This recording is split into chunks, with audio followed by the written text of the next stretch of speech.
The Fourth Way by P.D. Ouspensky. And this is a continuation of chapter 16, and this is, in fact, the conclusion of this book. Question. As it is so rare and difficult to meet with school, I am so afraid one might recur in conditions that would make it impossible. Answer. I think there is very little chance of that, because if we take this theory of recurrence, one will be born in the same circumstances, the same time, the same period. Even if for some reason things are not repeated exactly, you will find something else, especially if you remember something of your past life. In any case, there will be more chance than if you did not know anything. Question. Is it true then that none of us had ever met this system before? Answer. I think it is quite true, but possibly you meant something similar. However, the fact that I think so will not mean anything to you. You must find out for yourself why I think so. Question. Is there any certainty that if you start work in one life, you will be able to continue it afterwards? Answer. Again, speaking theoretically, you will begin from the same place where you left off. The more you get now, the easier it will be to begin. It's the same as taking it from one date to another. The relation is the same. For instance, you begin to learn something today, and tomorrow you continue. You need not begin again from the beginning. But if you only pretend to be learning, if you look at the book and you let yourself dream instead, then next time you'll have to start from the beginning. Question. Does change of being this time increase magnetic center next time? Answer. Oh no, magnetic center must be made in personality, so you will have to make it again next time. You cannot receive it ready-made from a past life. Question. Could a tendency in one recurrence become a habit in the next? Answer. It depends on the tendency. If it's mechanical, it will become a habit. If it's conscious, it cannot become a habit, because these are two different things. Question. Thinking back over my life, I see certain crossroads where decisions were taken which I think were wrong. Is there any particular thing I can do in this recurrence so as not to repeat the same mistakes in the next? Answer. To a certain extent, everything is to a certain extent. If we look back, we may find moments which we can call crossroads.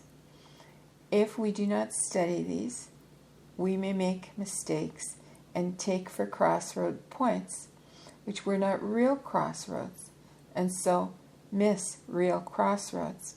One can think, one can change now as regards these particular points, and if it is sufficiently deep, one will remember. If it is not so deep, one may remember. In any case, there is a chance that with time one may not do the same thing again. For this question is inevitably turning one way or another way, may be more inevitable or less inevitable. Question. If we can perceive these crossroads, can we make use of them? Answer. There is no question of making use. It is a question of studying them in the past, not in the future. We do not know enough to think about doing. It is only formatory thinking that always starts with the idea of doing. Question. If we can make any choice, how might that affect recurrence? Answer. Recurrence cannot be affected directly. According to the idea of recurrence, nothing changes. Only you can change. If you change, then many things can change in recurrence. Many ideas and things can pass from one life to another in this way. For instance, someone asked what one could get from the idea of recurrence. If one became intellectually aware of this idea, and it became part of one's essence, that is, part of one's general attitude towards life, then one would not forget it, and it would be an advantage. to know it early in the next life. Question. Is it right to think that we cannot go on living forever, that is, dying and being born again? Answer. Quite right.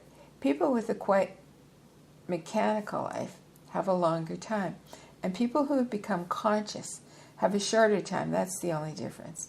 It looks very unjust, but at the same time, mechanical people can get into very unpleasant circumstances.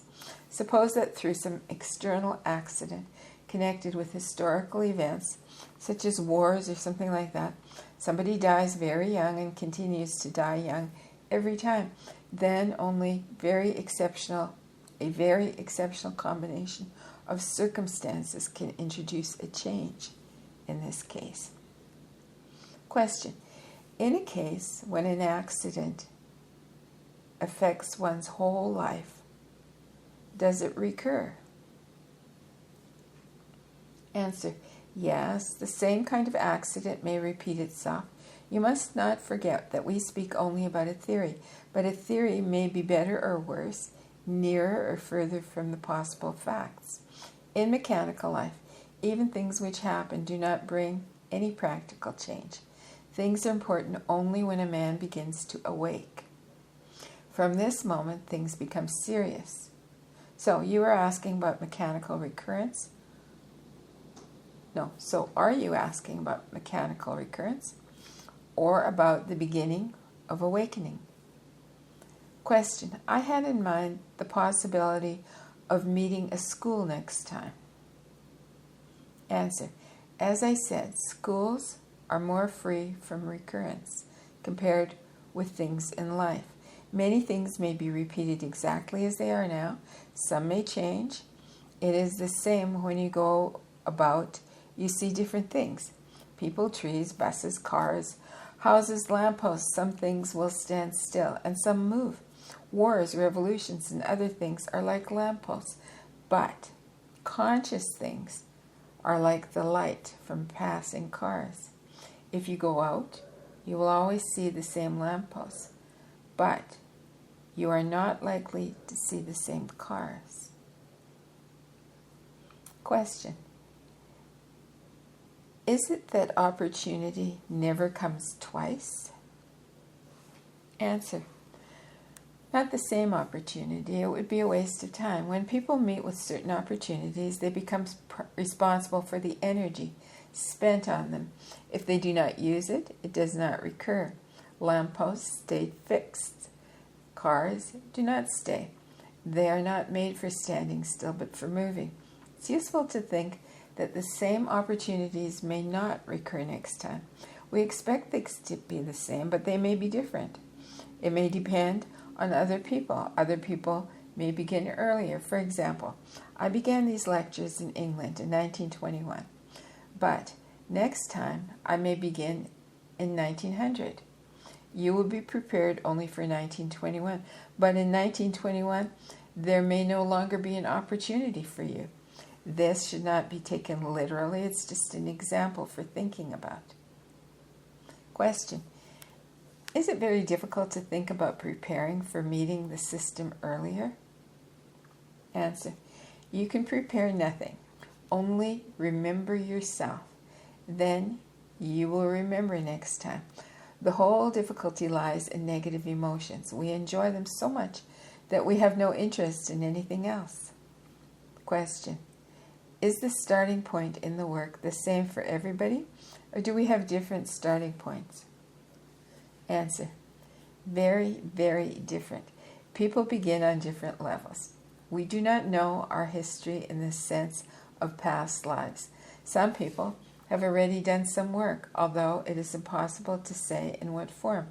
Some people only begin, while others have already made efforts behind them. So everybody begins differently. But in school, all have to go through the same things, and sometimes for people who have more material, it's more difficult than for people who have less. Individually, it is very different. Some people cannot be responsible for some time. Others can. Some can work with new people. Others must only listen for a long time. Question. Is it of practical use to think of events of one's life when trying to self-remember with a view to fixing them for future recurrence? Answer: no, this is not practical. First, as I said many times already, it's necessary to be sure of the future recurrence, and secondly, it's necessary to be sure of remembering yourself. If you put it in the way you did, it will only transform itself into imagination. But if you first try to remember yourself without adding anything to it, and then, when you can, also try to remember your past life. You remember I spoke about trying to find crossroads? Then, in combination, it will be very useful. Only do not think you can do it yet, because you cannot. There are many ways of trying to think of your own life in 4 dimensions. Now we can take it only psychologically in relation to your own life. Suppose you put yourself back 10 years, and you find that you can remember certain moments very well. Then imagine that you know all that will happen, and that you will live it all over again, knowing it all. Live through all the mistakes, all the nonsense, and so on. Then you will have a different view of the whole thing. Everything is in you now if you study your life by going backwards and then going forwards again. By using your imagination, you will do it consciously. But you must not try and change anything. Then you will relive these 10 years and see that everything happens in the same way as before, and at the same time, you know that everything is to happen in the same way. Question: how can one remember well enough? Answer: it's necessary to find moments that you remember well. Some people remember better than others, but for those people who do not remember well, it would be especially useful, because all life must be absolutely clear. This is a dissecting room. Only in an ordinary dissecting room they deal with dead bodies, whereas you cannot deal with other people until you know everything about yourself. Question: what do you do when you get to a moment when you forget what happened? Answer: there is in us memory of absolutely everything, but it may be what one may call frightened in quotes. However, if you insist, then little by little things will appear, and you will find that you can think of words, moods, feelings, and people.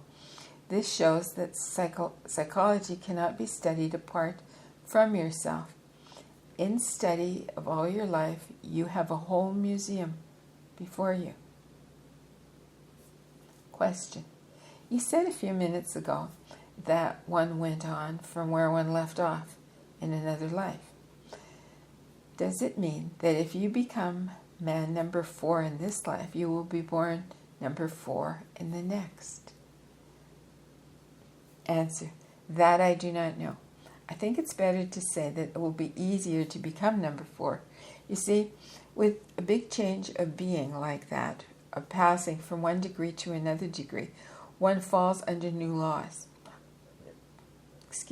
How this works, I do not know. We can speak only about your own situation, because that we do know. And we can say that we can expect comparatively small changes, more knowledge, more consciousness, and with luck, a little more conscious or hunger. But we cannot speak of big changes, such as passing from one degree to another.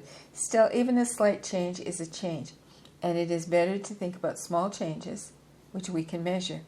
You see, in connection with all these questions, it's very useful to realize what we can know.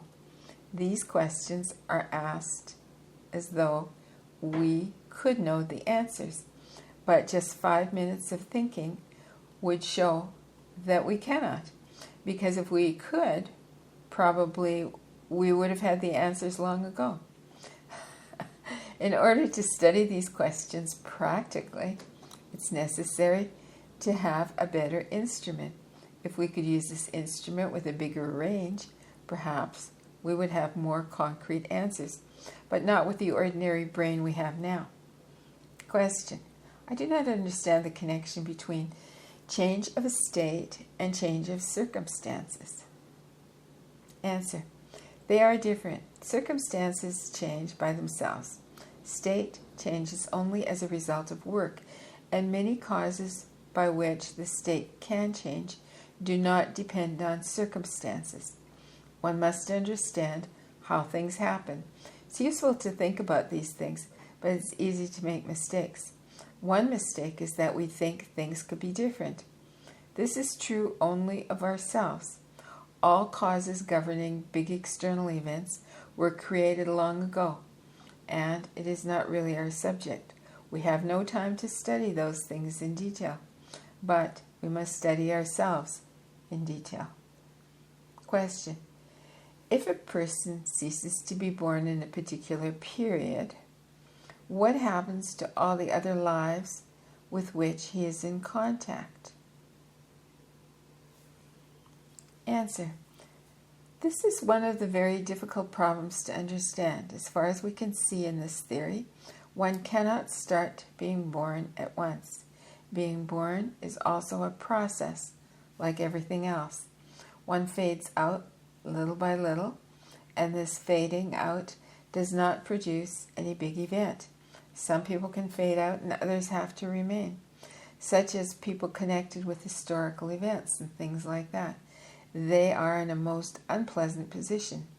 They just turn round and round, and most of them are quite dead. Question.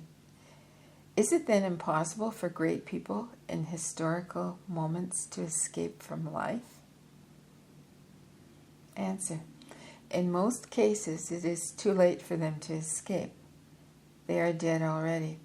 They are almost losing their bones on the way, but they have to continue to exist and turn around.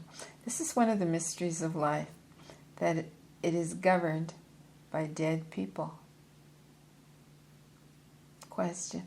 I do not see why big historical figures are so important, that they must continue to recur even when they become dead. Why wouldn't it be easy to find substitutes for them?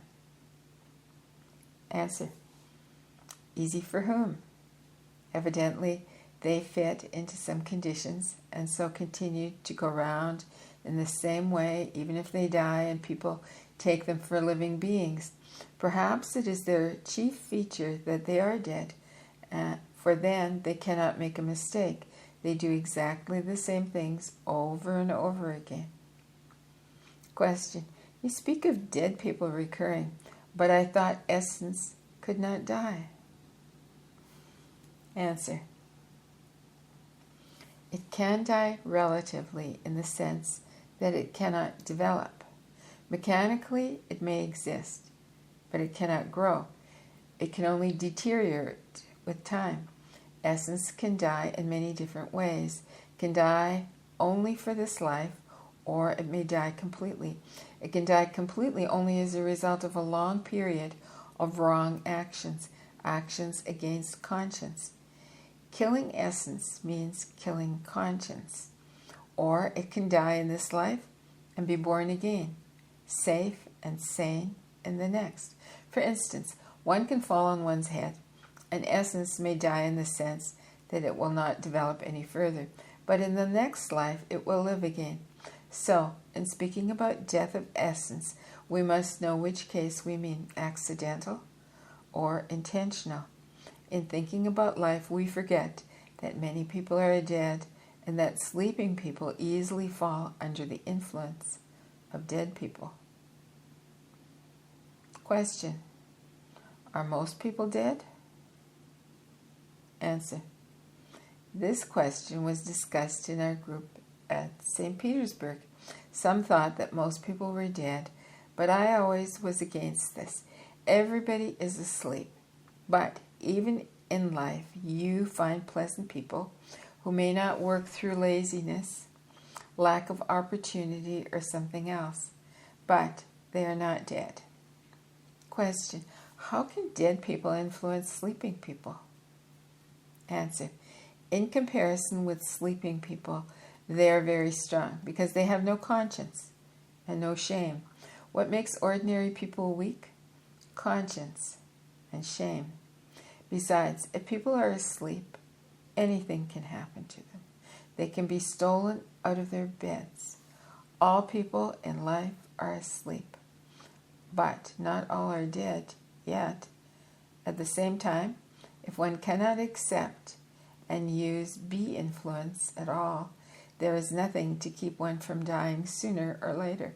Bee influences are sent to keep people from dying even though they are asleep. But if they reject them, there is nothing to prevent their dying. People are not equal in relation to evolution. Some can evolve, others cannot. Either they lost the possibility of evolution, or they have done nothing to deserve it.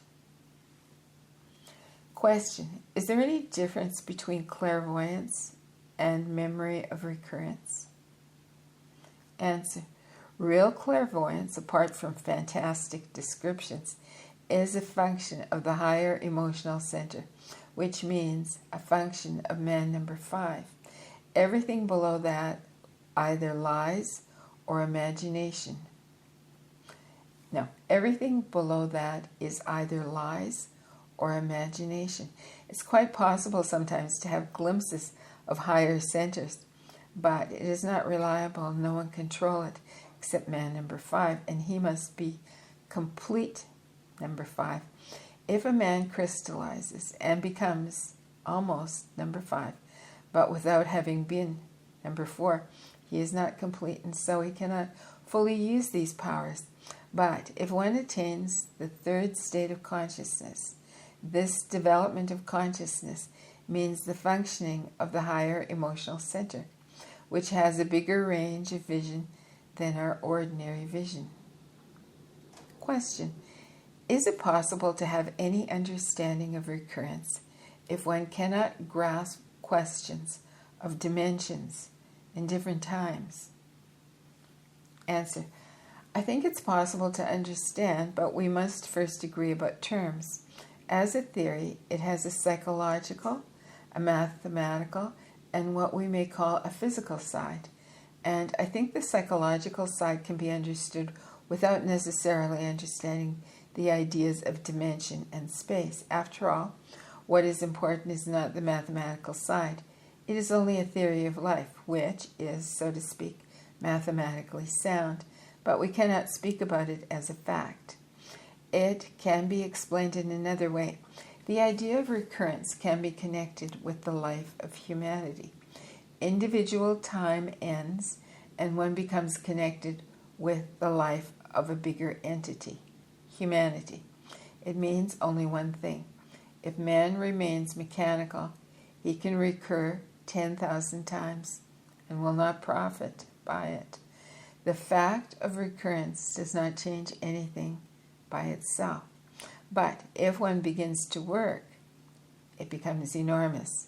It is the only principle which can explain certain things. But by itself, 10,000 lives or one life are just the same. Question: do all events in history come again, such as wars and revolutions? Answer: we are now speaking about individual recurrence. We cannot pass straight from that to historical events. At the same time, we can say that these things will repeat. They are produced by mechanical forces and mechanical people. So those people will be in the same conditions as before eternally. The thing we must understand is that if nothing changes now, nothing will change again. Suppose that there are some people who remember what they can do. What can they do? Others do not remember, and they are more sure of their opinions and less inclined to listen to reason. And remembering events depends on self-remembering. If you become conscious now, then if there is a next life, you will remember what happened. If you do not remember yourself, how can you remember things and events? Question. Does it mean that the situation of world events will always be the same for me? Answer. You must understand that each world, from the point of view of recurrence, is within another world. The situation can change in one of the bigger worlds and affect the world outside it. There are many things in relation to this that our mind is incapable of thinking about in the right way. If we could think more definitely and clearly, we would see more. There is one thing I want to add in relation to worlds. As long as the Absolute exists, all other things must exist. We have no right to die. Even if they die, they are repeated and repeated as long as the Absolute exists. But all this is theory. In the system, recurrence is not necessary. It may be interesting and useful. You can even start with this idea, but for actual work on yourself, it is not necessary. This is why we are not given this idea in the system. It came from outside, from me, from literature. It does fit. It does not contradict the system, but it is not needed because all we can do only in this life. If we do nothing in this life, the next life will be just the same, or there will be slight variations but no positive change. If recurrence exists, we cannot change it. There is only one thing we can change. We can try to awake and hope to remain awake. If we have to come back, we cannot stop it. We are in a train. The train is going somewhere. All we can do is to pass the time in the train differently. Do something useful, or spend it quite uselessly.